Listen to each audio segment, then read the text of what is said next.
Now some Beyonce. That's a new fun song. You heard that one yet, Michelle? Uh-oh, I gotta unmute you. There you go. You heard that one yet? I haven't. So I was like, hey, let it play out. I need to hear this. That got dropped on Juneteenth. That's a new song, Black Parade. So I wanted to start the week out right. So thank you, folks. If you're hashtag Team Live or hashtag Team Replay, please let us know in the comments below. This is Business with Benefits. Again, I'm the guy with the bow tie checking in with you live with Michelle Glover to my right. So Michelle, you're making such positive content. And with everything going on, definitely need to see more of that. So for the people that haven't seen you in your timeline for some reason, let them know who you are and why you know about the journey. Okay, awesome. So, and I tried to represent. I didn't have a bow tie, but I tried to like wear a shirt with a tie in the front, just to represent you. Yeah. So, so for those I haven't met, Michelle Glover, it's so nice to meet you via LinkedIn and through Daryl's connection. And so who I am. So I am the CEO of Journey Unlimited. And so what that is all about living your career on purpose. I like this purpose to profession alignment. Most people think, hey, I'm going to do this job and it's going to be, I just do it just to check the box. But I say when you align your purpose in your career, then you truly can find that goal and that center balance of peace. So it's not that, hey, I have my career on one side and my purpose. No, it's like, how do we align them?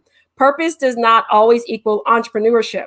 Purpose doesn't always equal nonprofit. It's that you can live out your purpose even in corporate America. And I like to help people do that successfully. And I think you may have disappeared. I didn't. I'm behind the scenes trying to figure stuff out. Okay, cool. I'm like, welcome to Live Internet when you're a one-man show. Exactly. But I love that. So you're representing Zeta Phi Beta. So I got that right.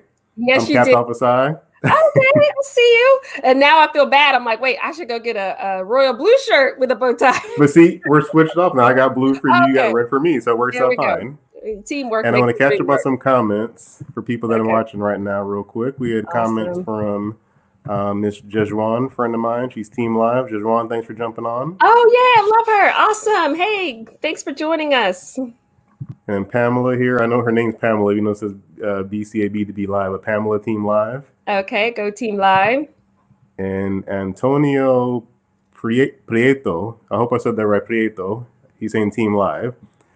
So this journey thing has been probably busier for you right now because when you mentioned having a journey or a purpose in your career, a lot of people's careers have changed. Whether the company closed, the position went away, they cut budgets, whatever. That's been happening like nobody's business right now. So for people that are going, let's start there. For people displaced because of COVID-19, what are you doing to kind of help that niche of people right now? Yeah.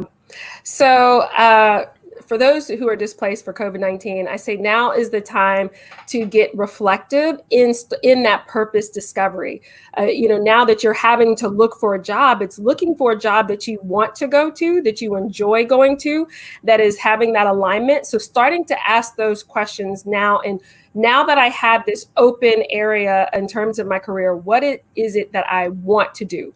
What is it that I'm passionate about doing? And then making an intentional effort to align there. You have the time, not something you probably, want to be in this situation, but now that you are, how can you take this, negative and turn it into a blessing? And you turn it into a blessing by choosing to say, okay, now I'm going to figure out my why. Now I'm going to have this purpose alignment. Now, when I look for the job, I want to look for the job that I want to do, not that, maybe I've just been going through the motions and doing it thus far. So being intentional about that discovery process. That is what I say for those people who are now looking, for employment. And even starting to get creative with, tapping your networks, of course, but starting to have these calls, all those things you said you wanted to do in terms of building your network, in terms of professional development, now is the time to do it. So taking this negative and turning it into a blessing, because if you look for it, it will be there, but you have to be intentional. I like that. And you said something interesting when you mentioned purpose doesn't mean entrepreneurship. Yeah. Oh, Lord Jesus. I, Yes. I feel like a lot of these talks you hear people say, get your purpose and start a business, get your purpose and be the next Yes. app developer or CEO, but Yes. that's not everybody's purpose. So LinkedIn has a lot of that talk, but how do you know when, when you're that person that's sitting here watching this, how do you know when your purpose is more like a career path versus actually starting a company? Okay, so I'm like, this is about to take the whole hour right here. So, and I say right now, entrepreneurship is like glamorized, right? Where it's the thing to do, it's the it job. But if you are not passionate behind your job and you're not saying, I'm willing to work it when there is no income, I'm willing to work it when there is no revenue because I love it just that much, right? So that in and of itself is like step one. Also, right now, people are instead of I'm drawn to corporate, I'm drawn to this thing of entrepreneurship. It's more like I don't like my company or I don't like my manager and I don't like working for someone. So now I got to be an entrepreneurship. That is not the reason to start a business. There's if you don't like the company and the culture, then it's okay, look for another company or culture. If you don't like your manager, again, looking for other opportunities. It does not immediately mean you got to start a business. And again, if you say, I don't like to work for people in entrepreneurship, you're working for a whole bunch of people. Yes. So you're not reporting to anybody, but please don't get it twisted thinking you're not working for anyone. You're working for everyone. So I think that's a big misconception about that. Cause I mean, your clients become your boss because I think a lot of people think when you're an entrepreneur, like I've been an entrepreneur for 7 years and no, I don't report to a person. Well, thank you.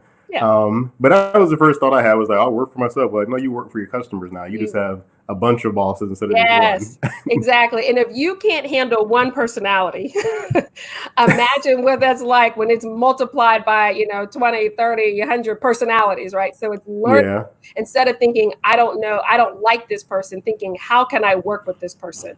So, thanks, Carl. I'm right with your facts. You have to learn how to work with different, personalities, whether it's vendors, whether it's clients, whether it's partners. So focus on that instead of thinking, okay, now I got to start a business. Yeah, and Antonio, he said, I agree with Carl as well.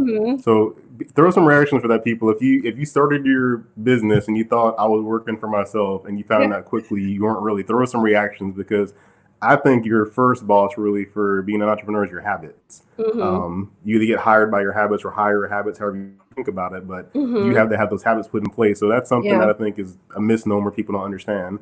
And Anna Morgan, hey Anna, jumped on here, said great point. And Carl added in there, clients become your boss. So if you don't want to work for anybody, don't get any clients. There you go.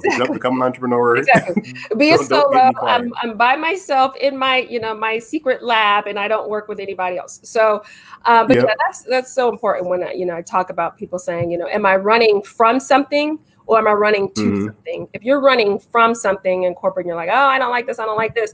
Maybe again, it's saying, okay, what are there other opportunities in the corporate space that I can apply, really go after versus I'm running to something. I'm running to my passion. I'm running to this job that I'm willing to sacrifice for, that I'm willing to, again, have times where there's not revenue. I'm willing to stick it out because it's really aligned to my why in terms of entrepreneurship. So, yes. And I'm going to bring up something that Savannah Shaw, she commented on the post earlier. So we've been shaking to our core and building resiliency is going to move us forward. So is that your biggest challenge right now is helping build resiliency in your clients you're working with right now? Resiliency, but also really now people are just being reflective. Now that you have that time to, I use the word stop, right? But you're not in the office. So you're at home. It's a little chaotic at home, but you're still at home. You could be saying, I'm unhappy now. So now I want to stop and think what's going to make me happy. So I have clients who are now in this reflective phase of, what do I want to do to bring joy into my life? Because when you look at it, there's so much negativity. So how can you find joy even in your career? So I am appreciating those, who are having those reflective moments. But yes, resiliency, I say that's a common denominator, not just now, but, always. It's having the mental fortitude, the toughness to, when you have those challenges, to how can you rise above them or rising above them? So I love that the comment on resiliency, but that, I feel like we're being tested now. And now's the time to get that muscle, in addition to finding that purpose and that peace. Yeah. And then Antonio added a comment to that. If you don't feel right in your job, he's saying in Spanish, quit and don't argue. Yeah. That'll do the bilingual connection there too. So there was a question that Stacy DeMarco posted on. I just tagged her for it. She said, I think being intentional is so important. I would like to know what Michelle recommends to do when you're having difficulty taking the first step in a new venture. Ooh. And you said that was from Stacy? Yeah, Stacy DeMarco. She wants to know that first step. Okay, the first step. So assuming that you kind of have the plan. So I would say the first step is making sure you have a solid tribe of people, a solid tribe of supporters, a solid tribe of people who are going to pour positive in you when you start to doubt and question. That is fundamental. If you don't have a few, you don't need 100. You don't need to post it. This is what I'm about to do. Everybody be in my tribe. Having those, don't do that. But having those select core people who are going to support you, who are going to lift you up, who are going to pour positive into you, that is the key thing. The second thing, when people take leaps of faith, and I'm one of those people who took a leap of faith. I'm one of those people who quit my job because I knew there was this thing in my spirit, in my devotion that I was called to do in terms of building Journey Unlimited. Don't do what I did. But, but I knew there was something bigger for me. So I took the leap of faith. People assume that if you do that, you're not afraid. That is another misconception. It's okay to do it afraid. The key is to do it. And so to really take time to vision yourself in that new space, to start to vision not only what it looks like, to vision what it feels like, to envision people around you, and what they're feeling when you move into this space. Because the same way that emotion stops us from acting, because if we're fear, that's an emotion, we don't move because we're, again, responding behaviorally to an emotion. The same way that negative emotion can stop you is the same way a positive emotion can propel you. So start to pour positive emotions, thoughts into that new space. Again, not only yourself, but the people around you. How will they be blessed? How will they be supported when you take that leap? And then the final. Give us some hand claps for that, people. Give us some hand claps there. That was the mic drop right there. I know, hand claps. Exactly. Meeting over. But, in addition to, so again, having the right tribe of people, really envisioning yourself, envisioning your emotions in there. It's okay to be afraid, because I, share that, it's not being afraid. It's if you don't respond, if you're afraid, don't move, versus I'm going to do it afraid, and having that mentality. That doing it, even though you're a little shaky, even though, exactly. Thanks, Laura. Right with you. But even though you're a little bit shaky, but doing it anyway, that is one of the key things that I would share for that, is take the step, having the right people around you and envisioning yourself in that new space. And then after you do all of that, you should have the plan, but start to work.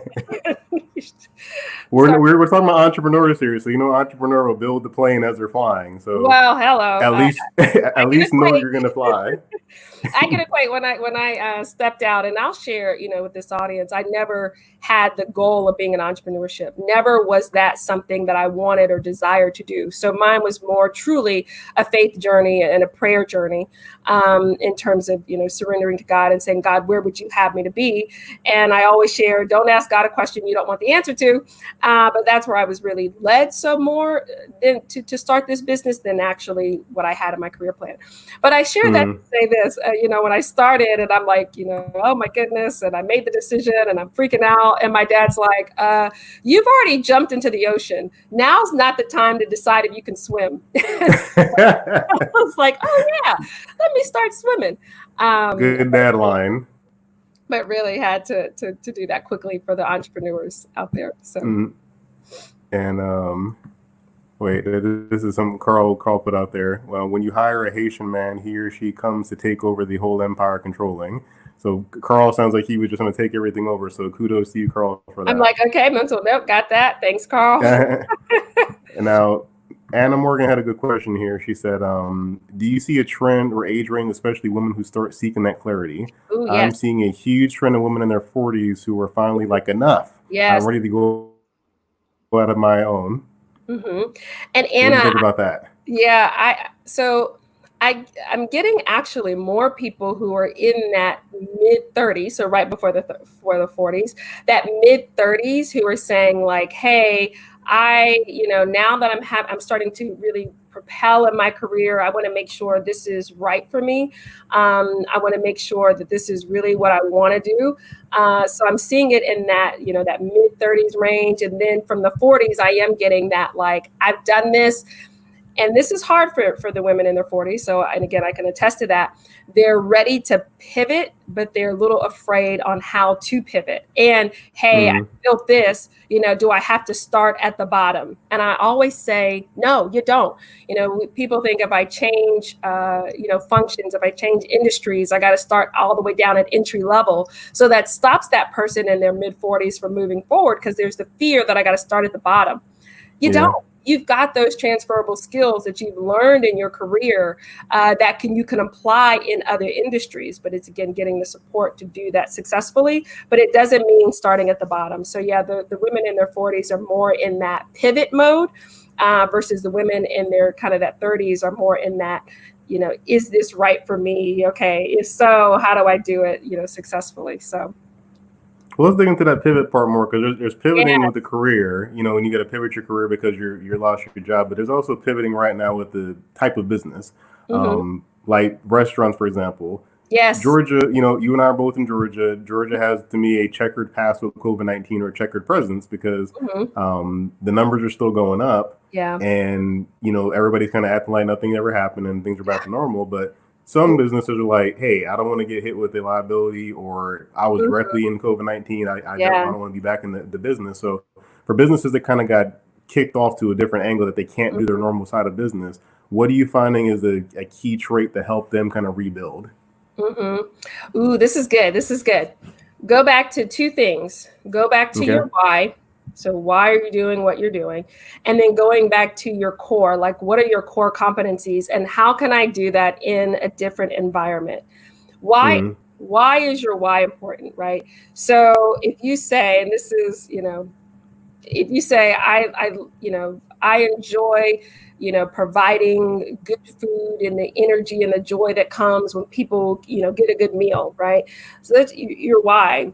So you didn't say that it had to be in a brick and mortar. You said, I love, the joy that brings people together when they sit over a good meal. Okay, so how can you do that in this new environment? You didn't say brick and mortar. So getting back to your why and then thinking, how can I do my why in a new environment? Even as a career coach. Helping a lot people align their purpose and their profession with their career. It doesn't mean that I have to do that face to face. It means how can I pivot in this new environment doing what I love to do? So go back to your why, then thinking how can I pivot in the new environment? And then going back to those things that you're really, really good at. And how can you then do those still in a new environment? So I like that because my work, I'm helping with insurance with people, and I'm usually face to face with that. Yes. Majority of my week was a few hours in the car every other day, kind of driving out to meet clients, do benefits enrollments, education, and all that. And I haven't really done a meeting. I've done one meeting in the last 3 months in person because I don't want to, have a potential problem for my family. So I had to say, hey, let me just do more video online. Let me do more Zoom meetings and stuff like that. And that leads me to a good question somebody asked in the post. Adrian put, could you share a piece of advice when fear blocks your roadmap due to your current situation? Do you have any particular practice or strategy? Okay. Oh, this is good. So, and I'll share this quote that I want everybody to pay attention to and share with people who are also in that step of fear, is that people will overestimate what they have currently and underestimate what they'll gain due to fear of change. So we oftentimes look at where we are, and then even though we're unhappy, when it comes to that change and actually making that step, we tend to over glamorize where we are and think, oh, it's not so bad. Oh, I actually can, really, stand this a little bit longer. go back to your friends as a pulse check, because they'll remind you, you've been unhappy for 5 years. So remembering that people will underestimate what they'll gain. So then start to see yourself in that new space in terms of that practical exercise you can do, and start to list all the things that you will gain when you make that change. Because that way, instead of this idea in your head, you start to make it more tangible, and you start to envision yourself in that space. So take that time to list out all the benefits, not just from a tangible standpoint, but from an intangible standpoint. Again, go back to those emotions that you're going to have, go back to those people who are going to be impacted, and take time to list all of that down. Because when you start to envision and see what the future can be, then it's easier, because you're stepping into something that, even though it's not known, at least you have more confidence, in what that is, because you've taken time to envision yourself in it. Once you can picture yourself in, whether it's a new job or your business, et cetera, once you can picture yourself in that space, you're more likely to make that step. So take time to tangibly write it down, the tangibles and the intangibles, for making that step. I hope that awesome. answers. No, that's great. This is why I like doing this kind of stuff, because we always see these monoliths in personal development that tell us certain things, and it's kind of hard to follow that from like a Tony Robbins sometimes, because you're kind of like, well, you're Tony Robbins. Of course, exactly. Whatever you say is magic. But I love that you're a real person that can go drive down to where you live and see this actually in practice. And a real person talking about this. And then we had Pamela said agree. Oh, good. And I would just add to that, again, that goes back to it's okay to be afraid. It's okay that you say, I'm a little nervous about this, but then thinking, am I letting fear stop me? Am I letting it immobilize me? And then taking time to go through, again, that exercise, and then saying, what is it specifically that is immobilizing me? What is it specifically that is causing me to fear? Is it tangible? Like, I don't have the finances. I don't have, the resources yet. Maybe I need some more certifications. So that's why I'm afraid. Or is it the intangible? Is it, maybe I'm lacking confidence, or, maybe I am procrastinating, but really getting into what is causing me fear, and then address it. Because once you have a label on it, then you know how to deal with it. Then you know how to address it. Then you know how to handle it. Ooh, that's a t-shirt right there. Once you have a label on it, you know how to address it. T-shirt moment. I know. I'm like, let me write that down. Yeah, that's a good one there. And Adriana had a good comment on that too. She said, Michelle really shares passion on pursuing your goals, which inspire others. Great conversation. Awesome. Thank you. Thank you, Adriana. And she said thanks as well. Oh, good. Now, someone that's gone through this, I would venture out to say most of it's the intangibles. The tangibles usually, unless you make a product, I think the tangible, if you make a product, fine. Yeah. But I think majority of the issues we all face is the intangible. Because I know personally, procrastination is a problem for most people. Being scared to try something new, like me doing live.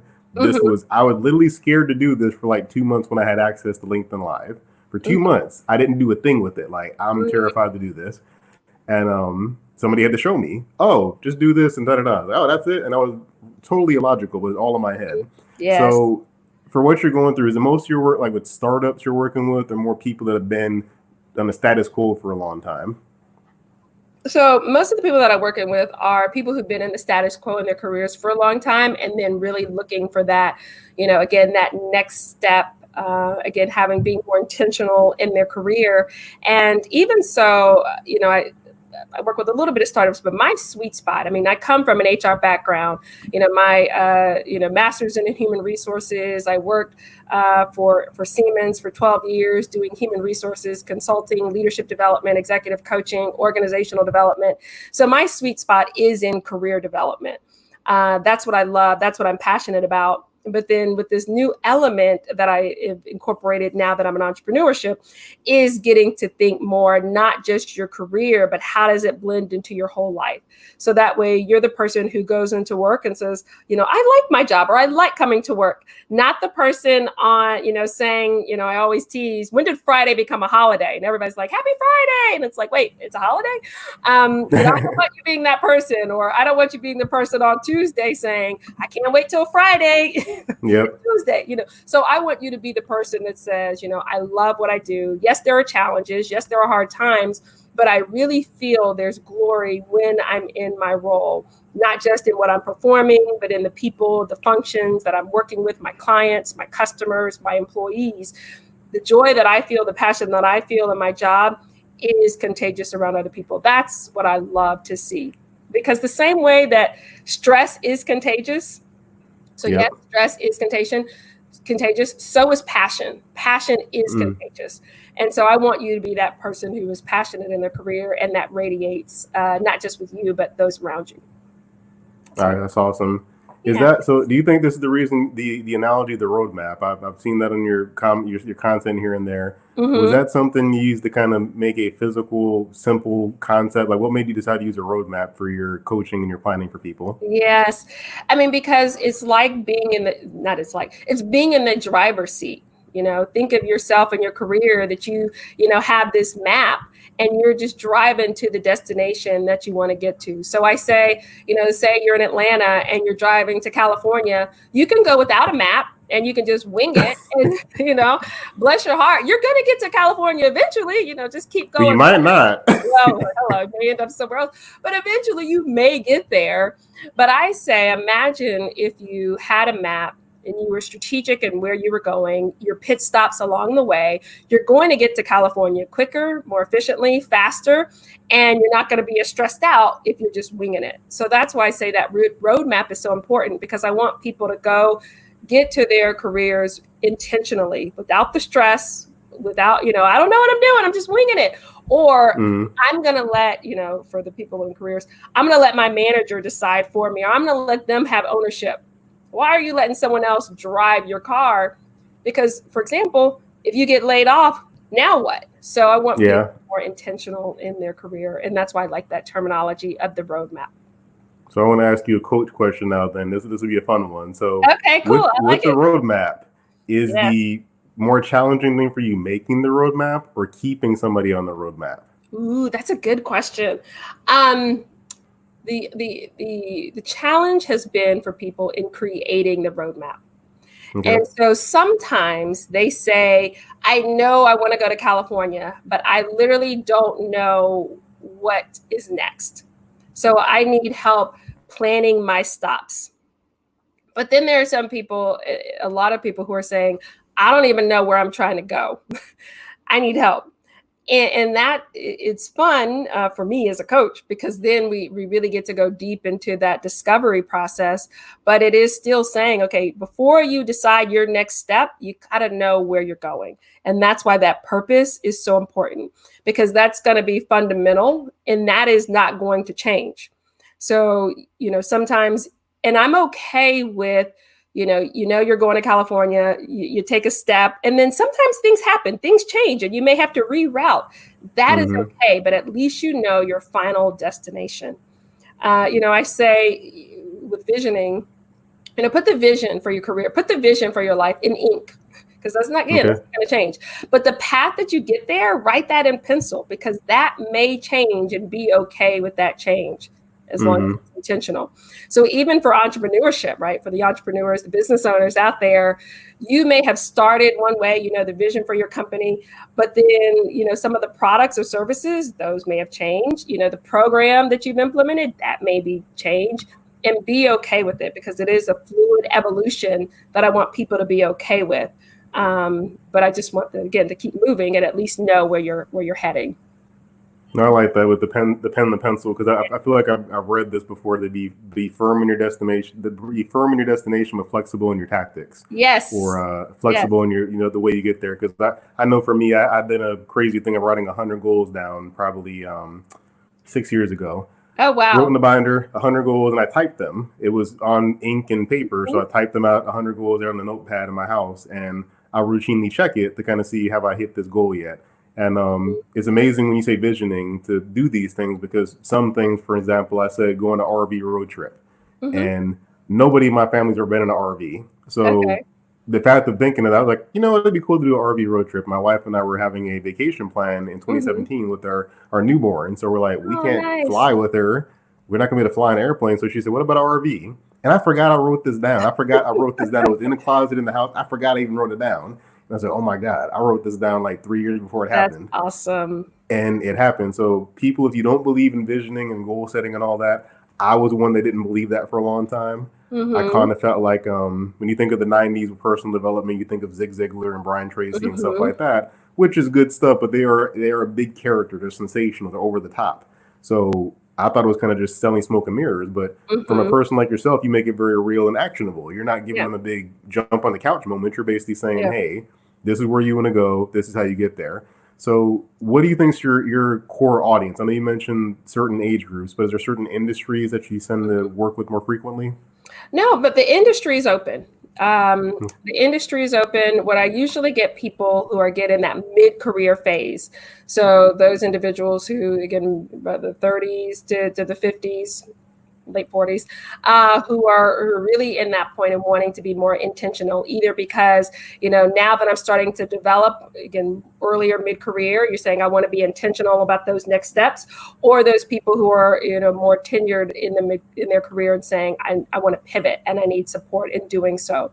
So those individuals who are mid-career are those who typically reach out to me, again, leveraging my corporate background, my corporate experience, and so I'm able to support them, whether it's developing up or developing out. Okay. And I want to kind of, with all the current events going on, obviously, there's a bunch of racial disparity going on. I opened the show up with the Juneteenth song. So as a Black woman working in the professional world, and I'm a Black man working in the professional world, there's been sometimes invisible hands and barriers in the things we do. So for people that are in that situation where they've been in a career and they realize that because of some unforeseen element, they can't advance in that career, or they can't move up, what are some practical tips you can give those people? Because I know it happens all the time and we don't realize it sometimes. But for those Black men and women that are kind of, and even just women, period. I know white women that have been, shunned aside for a position just because they were a female. What are some tips or moments you can give them to help them with that kind of situation? Okay. So the first thing that people would think that I'm going to say is quit and go to somewhere else. Do that next. But the first thing I would really challenge you to do is to say, do I have a diverse network of people? Do I have diverse mentors and sponsors? So let me just differentiate the two. So your mentor is the person that you're going to go to who's in a higher level role, and they're going to give you career advice, support, suggestions, developmental opportunities, strengths to kind of give you the lay of the land. That is going to be that mentor that you're going to meet with, at least once a month and have that type of supportive relationship. And the next thing I want you to look at are your sponsors. Now, your sponsors are the people who informally, they may not have that type of formal relationship with you, but they're the people who are in those executive boardrooms. They are the people who are in those discussions about performance and leadership that you don't have privy to. But they're the people who are going to advocate for you in those rooms that you're not in. So do you have sponsors and do you have mentors, and are those diverse people? That is like step number one. Is it clear what you want? What you want. So people just say, well, I told my manager. You really start to build that network of people who are going to be supporting you, giving you feedback, whether it's your manager or not, to help you into that career. So that's like the first thing. And I would say, in my career, I had diverse mentors and sponsors who would advocate, support me in those rooms that I wasn't in. And that was beneficial in and of itself. And then the next thing is, okay, you've done that. It's not working. I still feel those barriers. Then the question is the pivot. Maybe it's that culture at that company that isn't aligned with yours. As much as we talk about the job and the function and the manager, equally important is company culture. And so finding that culture. So identifying your values and looking for companies that align with your values. So that's the other thing. So it's not just, okay, if I say I did all those things, it didn't work. Okay, now let me say I want to move, but let me look, as much as I'm looking for job, I'm equally looking for culture. My mentors and sponsors along the way. Culture is so important in a job, definitely. I mean, all of us have had that job where the job was fine, but the culture was bad, or the boss was bad. So, 1,000,000% with you on that. Yes. Carl had a quick comment. He said, one of my whys, I enjoy cooking. So Carl, I don't know what you currently do. This is your customer service relations. Oh, Okay. it's on it. So you're working in customer service, but cooking's your why. So let's diagnose this for Carl real quick. So if you're working in customer service, but your real why is enjoying cooking, what would be a good pivot for Carl? Maybe make a side hustle or develop those two things together. Yeah, so it could be, so Carl, we're going to just go with this and flow, because it doesn't necessarily mean you have to actually do the cooking, right? It could be, hey, maybe I work in an industry that is in the food and beverage industry, and I could be either cooking or doing customer service in that industry. So that could be one. If you say, hey, I want to do cooking, then saying, okay, maybe I do some catering. Maybe I start off in some small events where I get to share my joy of cooking with someone. Or it could be going to a restaurant. But or if you say, hey, I want to work in the restaurant industry, maybe not as a chef, but as something. Oh, and he says that too. He's in the hospitality and restaurants. He said actually in hotels. But so it's looking at, what do I want to do in that space? It does not equate to you have to be a chef. It could be sales. It could be, again, customer service. It could be restaurant management, still where you get to apply your customer service as well as your food or your love for cooking. Yeah, thank you for saying that, because restaurants have one of the highest fail rates for this, and I think that's because everybody in your family says, "Girl, you cook good. You should make a restaurant. You should have you're awesome on the grill. You should have open your own." Yeah. Like, not so much. Always a problem. Yeah, that makes you think of the book, The E-Myth, that talks about the entrepreneur, manager, and technician. So if you haven't read that book, check that book out, guys.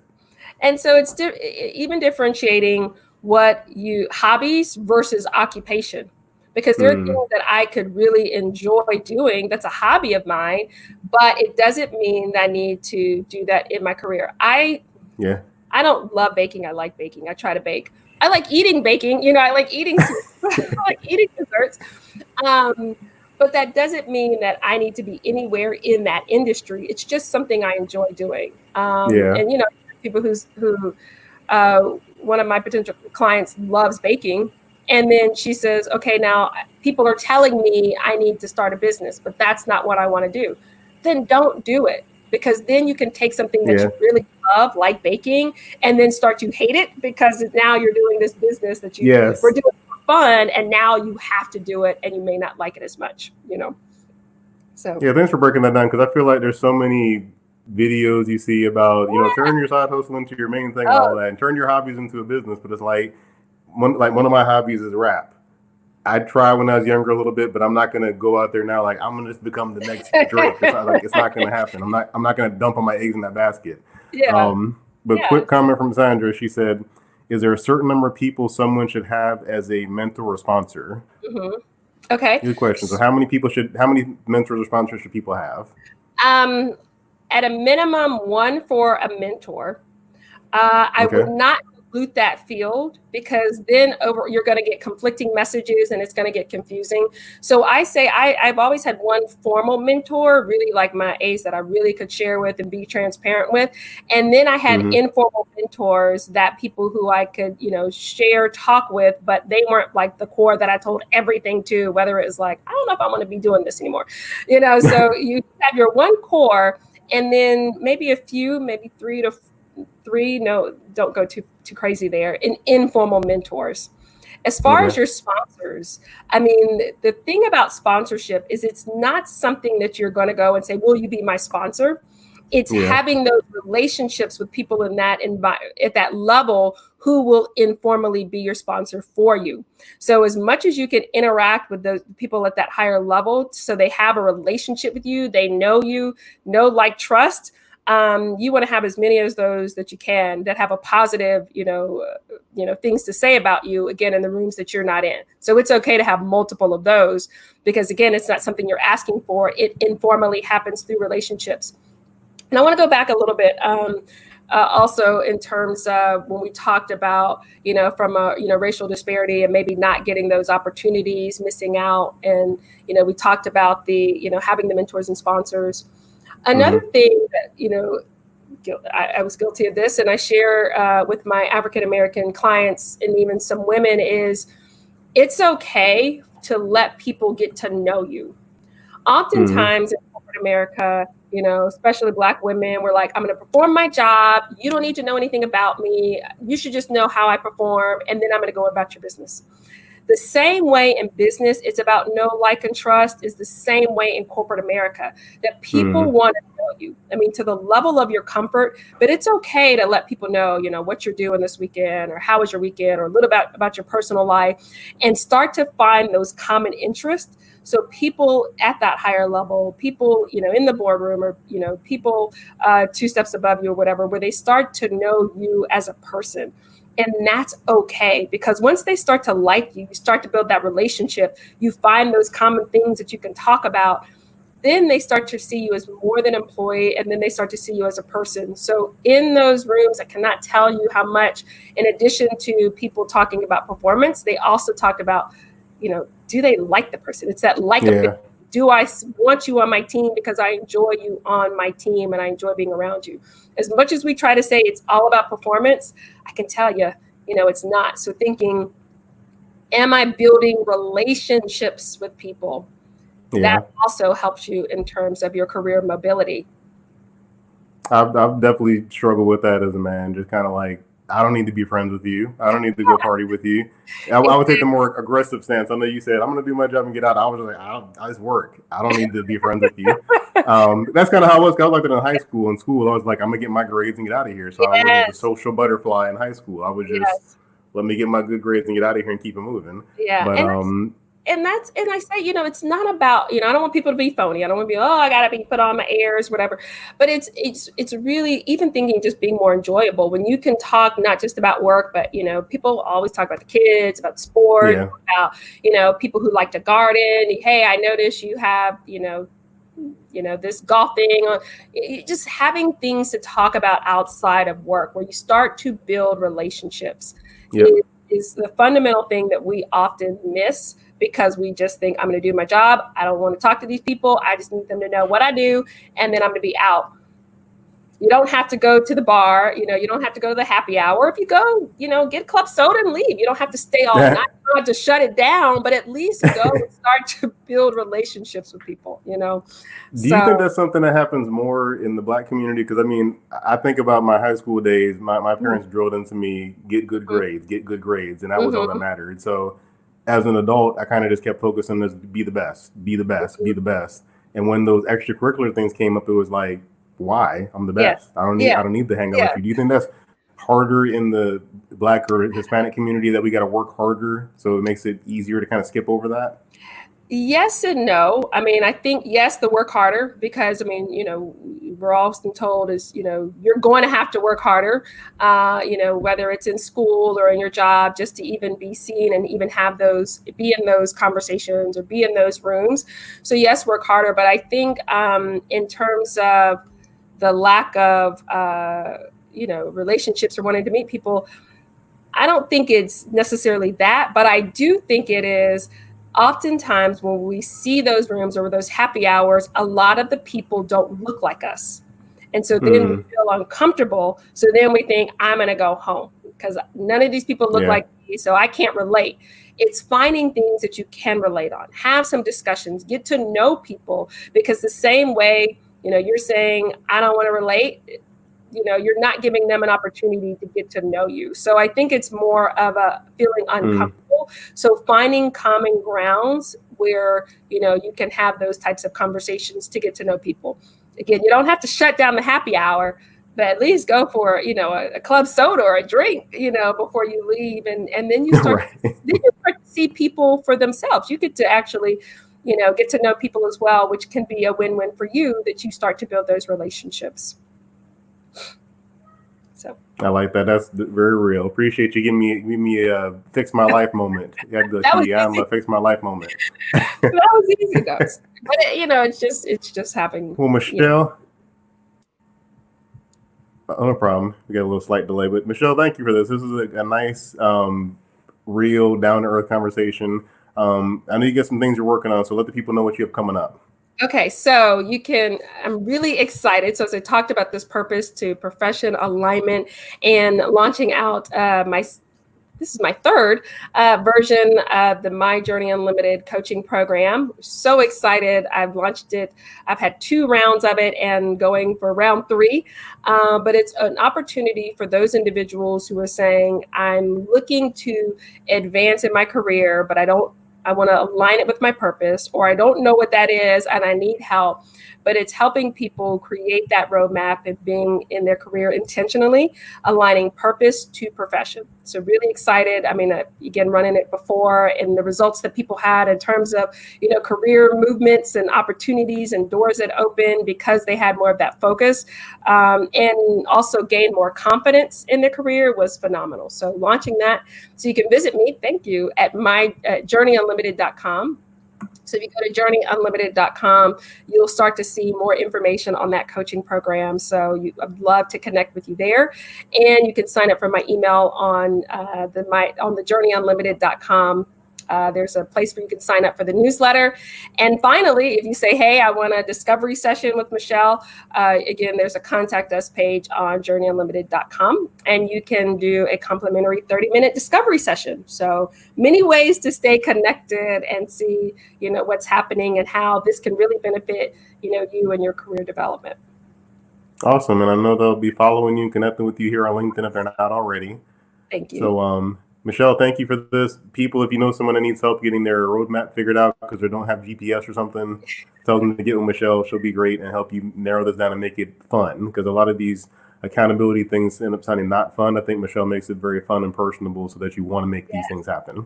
Yes. So thank you, folks, for joining us on Business with Benefits. We'll catch you next time, and make sure you tag someone that needs this or reshare it so we can help reach more people. And we'll catch you next time. Awesome. Thank you.